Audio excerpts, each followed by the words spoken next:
If you've been learning Spanish for a while, you probably had this exact problem.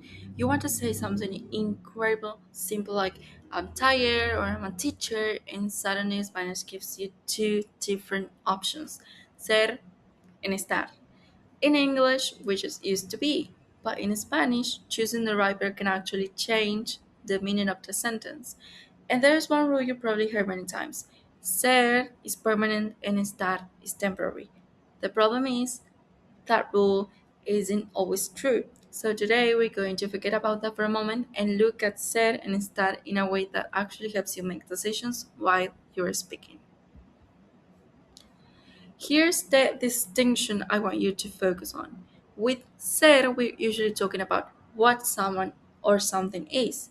We're identifying it, defining it, or describing one of its characteristics.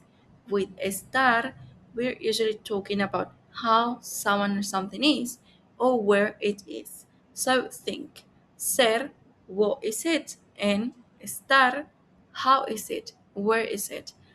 That's much more useful than simply thinking permanent versus temporary. Here's why. Madrid has been in Spain for quite a long time, right? But in Spanish, we say Madrid está en España. We use estar because we're talking about location. So clearly, estar doesn't automatically mean temporary. Keep that in mind throughout this lesson. Now let's see how important the choice between these verbs can be. Look at soy aburrido and estoy aburrido. Only one verb changes, but the meaning changes completely. Soy aburrido means I am boring. You're describing what you like as a person. Maybe people talk to you for 5 minutes and immediately want to leave. Not ideal, right? But estoy aburrido means I am bored. Maybe the movie is terrible, maybe you've been waiting for an hour, maybe you have nothing to do. You describing your current state. So, ser aburrido is being a boring person. Estar aburrido, feeling bored. And this is exactly why ser and estar are more than just two versions of the same verb. Let's look at ser first. One of the easiest situation is identity. For example, soy Ale. I'm Ale. I'm identifying myself, and we also use ser for professions. Soy profesora. I'm a teacher. We also use it to describe relationships. Ella es mi hermana.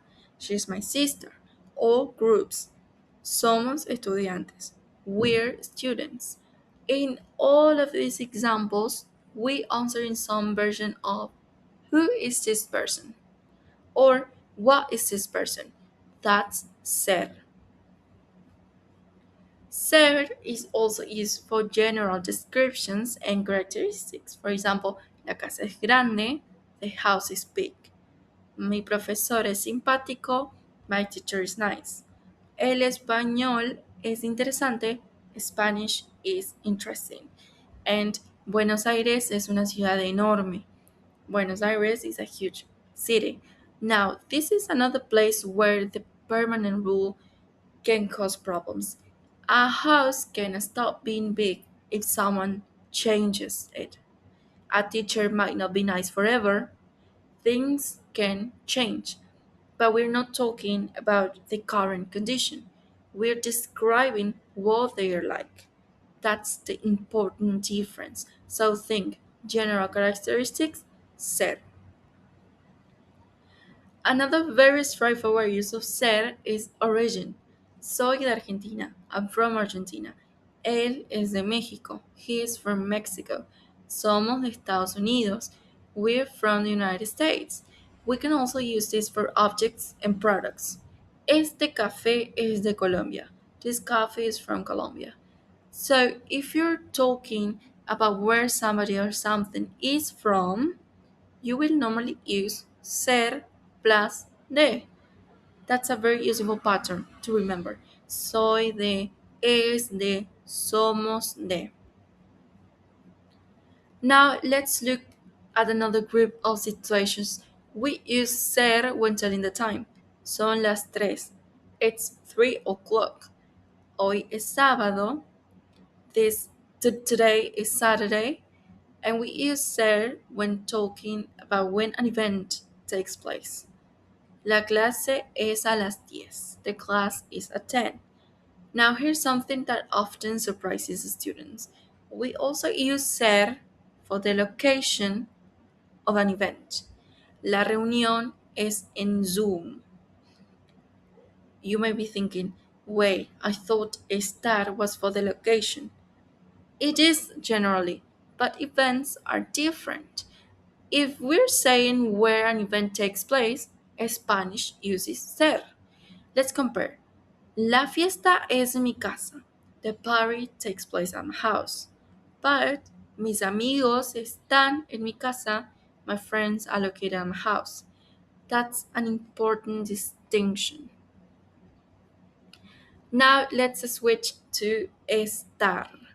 With estar, I want you to think about four main ideas: state, condition, emotion, and location.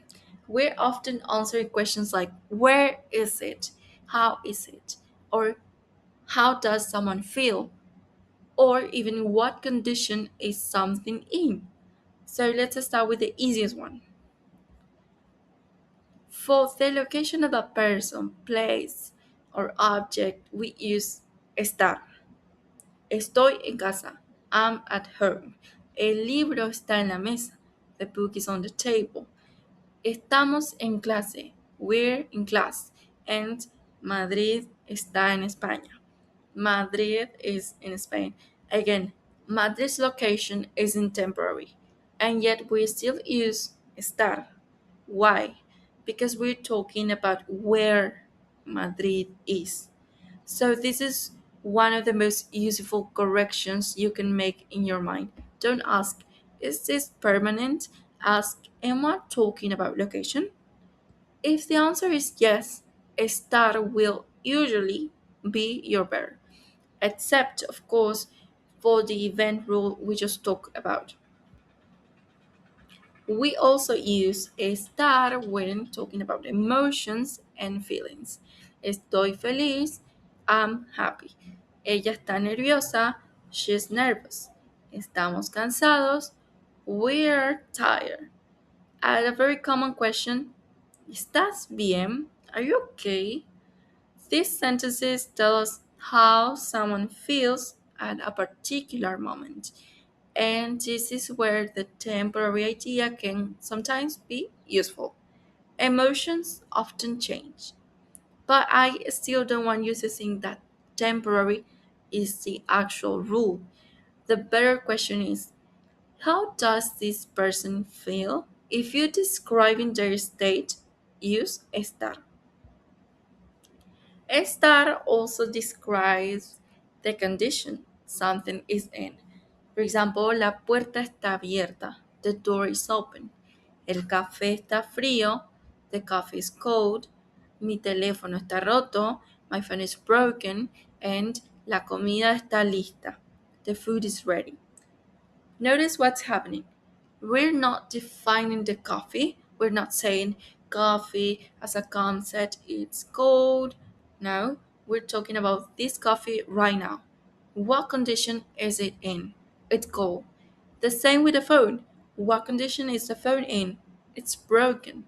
So words such as open, close, broken, ready, clean, dirty, hot, cold very often appear with estar when we're describing a condition. And now we get to one of my favorite parts of ser and estar. Sometimes you can use the same adjective with both verbs and get two different meanings. For example, es listo means he's smart. You're describing one of its characteristics. But está listo means he's ready. We're describing his current state. So, another example is bueno. Es bueno can mean that someone is a good person or that something is generally good. But está bueno can change depending on the region and context. It might mean that something tastes good, it can mean something is good or enjoyable, and in some places, it, it can even mean that someone is attractive. So, yes, one teeny verb can make quite a difference. And this is why learning ser and estar in real sentences is much more effective.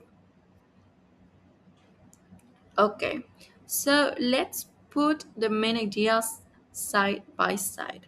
With ser, think about identity, profession, origin, general characteristics, time, dates, and events. Soy profesora. I'm a teacher. La clase es mañana. The class is tomorrow, right?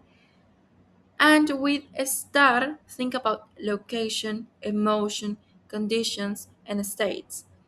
For example, estoy cansada, I am tired, o el libro está en la mesa, the book is on the table.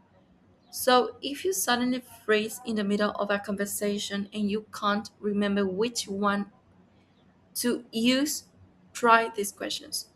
What is it? Who is it? Think ser. And then, how is it?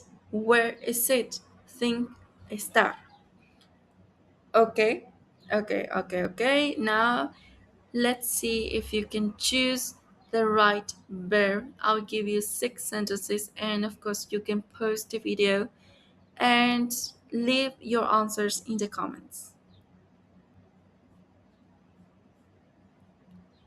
And that was today's short lesson on ser and estar. If this made the difference a little clearer, the next step is to actually start using these verbs when you speak. And that's really what we focus on at Spanish Fluency Club.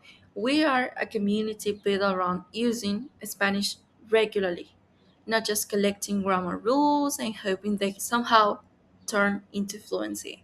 We have live classes with native teachers, conversation sessions, pronunciation practice, grammar lessons, and plenty of chances to interact with other Spanish learners. So you can learn something here and then actually put it into practice with us. Remember, ser tell us what something is, estar often tell us how or where something is. Keep listening for that difference when you hear Spanish and you will start noticing it everywhere. I'm Ali from Spanish Fluency Club. Thanks for spending these few minutes with me. I'll see you in another lesson. Hasta pronto.